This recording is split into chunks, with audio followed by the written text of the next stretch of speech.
आंधी बन के आया हूँ मेरा हौसला भी अय्या। ডন 3 সিনেমা থেকে সরে গিয়ে এবার বিপাকে পড়েছেন অভিনেতা রণবীর সিং। তাকে একঘরে করে দিয়েছে বলিউড।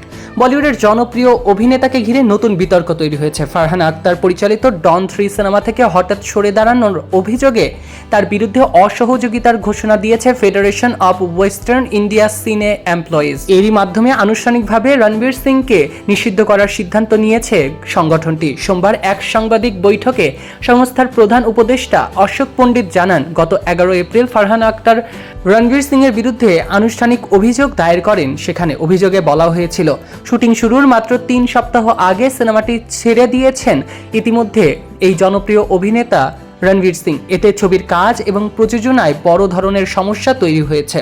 এদিকে এনডিটিভির প্রতিবেদন অনুসারে সংস্থার পক্ষ থেকে জানানো হয়েছে, বিষয়টি নিয়ে দুপক্ষের বক্তব্য শোনার চেষ্টা করা হয়েছিল। প্রযোজক রিতেশ সিধওয়ানি বৈঠকে উপস্থিত ছিলেন এবং ফারহান আক্তার লন্ডন থেকে অনলাইনে যোগ দেন।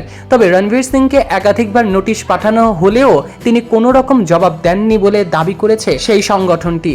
পরে অভিনেতার টিম ইমেইলের মাধ্যমে জানায়, এ বিষয়ে হস্তক্ষেপ করার অধিকার ফেডারেশনের নেই। ফেডারেশন সভাপতি BN তিওয়ারি বলেন, একটি সিনেমার সঙ্গে হাজার হাজার কর্মীর জীবিকা জড়িত।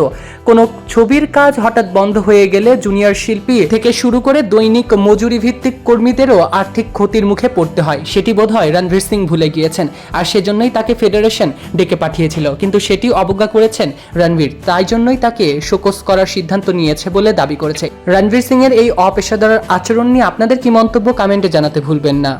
সৈকত আহমেদ নূর, সেলিব্রিটি লাইফলাইন।